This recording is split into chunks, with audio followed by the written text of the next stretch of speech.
اعوذ باللہ من الشیطان اللعین الرجیم، بسم اللہ الرحمن الرحیم۔ السلام علیکم ورحمۃ اللہ وبرکاتہ۔ محترم ناظرین کرام، آج ہم خمس کے کتنے حصے ہیں اور اس کو کس کو دینا چاہیے کس کو نہیں دینا چاہیے وہ آپ ناظرین کی خدمت میں بیان کروں گا۔ جس چیز پر خمس واجب ہو چکا ہو اسی چیز کی شکل میں خمس دے سکتا ہے، یعنی جس چیز کے اوپر خمس واجب ہوا ہے، مثال کے طور پر چاول کے اوپر خمس واجب ہوا ہے تو اسی کے برابر اور چاول آپ دے سکتے ہیں، لیکن جنس تبدیل کر کے شکل تبدیل کر کے آپ نہیں دے سکتے ہیں۔ مثال کے طور پر چاول کے اوپر خمس واجب ہوا ہے تو اس کو رکھ کر اس کے برابر آپ گندم دینا چاہتے ہیں تو گندم نہیں دے سکتا ہے۔ ہاں، لیکن اگر چاہے تو قیمت کے برابر رقم بھی دے سکتا ہے، یعنی چاول کے اوپر خمس واجب ہے تو اس کے برابر اس کو تول کر اس کے مقدار کے مطابق جو قیمت بنتا ہے دے سکتا ہے۔ اگر کسی شخص نے کفایت شعاری کے سبب سال بھر کے اخراجات کے بعد کچھ رقم جمع کی ہے، اگرچہ آپ نے کفایت شعاری کے لیے اس کو بچا کر رکھا ہے لیکن سال گزر گیا خرچ نہیں ہوا ہے تو اس صورت میں خمس دینا واجب ہے۔ ضروری ہے خمس دو حصوں میں تقسیم کیا جائے، ایک حصہ سادات کا حق ہے، دو حصوں میں تقسیم کرنا واجب ہے، ضروری ہے۔ ایک حصہ سادات کا حق ہے، لیکن آیا ہر سادات کے لیے دے سکتا ہے؟ کہتے ہیں کہ ہر سادات کو ہر سعید کو نہیں دے سکتے ہیں، بلکہ ان شرائط کے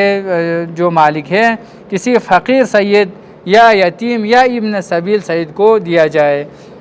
یعنی وہ سید جو ابن سبیل یعنی وہ سید جو راستے میں فقیر ہوا ہے، چوری کی وجہ سے یا کسی مجبوری کی وجہ سے اس کے لیے ضرورت پڑے تو آپ اس کو سفر میں غریب ہوا ہے،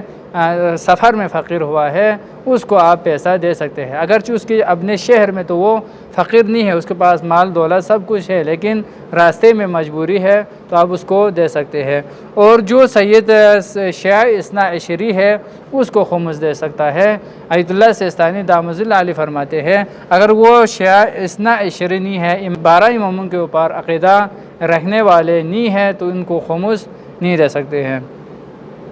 دوسرا حصہ امام کا ہے جو جامع شرعی مجتہد کو دیا جائے۔ اس دور میں امام نہیں ہے، پردہ غیبت میں ہے، تو ان کی طرف سے جو نائب عام ہے مجتہدین اعظام ان کو جو مجتہد آپ جس کے تقلید کرتے ہیں اس مجتہد کو دے سکتے ہیں، یا ان کی طرف سے جو وکیل ہے ان وکیل کو آپ دے سکتے ہیں، یا مجتہد کی طرف سے اجازت لے کے آپ خود دے سکتے ہیں، یا جن کو مجتہد کی طرف سے اجازت ہے ان کو دے سکتے ہیں، یا جن کاموں میں آپ کے لیے مجتہد نے اجازت دی ہے خرچ کرنے کے لیے نیک کاموں میں ان میں بھی آپ خرچ کر سکتے ہیں، لیکن یہاں پر اجازت ضروری ہے، مجتہد سے اجازت لے کے آپ خرچ کر سکتے ہیں۔ جو سید خمس کو گناہ کے کاموں میں خرچ کرتا ہے، شراب پیتا ہے، نماز نہ پڑھتا ہو یا آشکارا گناہ کرتا ہے تو ان کے لیے خمس نہیں دے سکتے، یعنی وہ سید جو کھلم کھلا گناہ کرتا ہے، گناہ کے کاموں میں خمس کو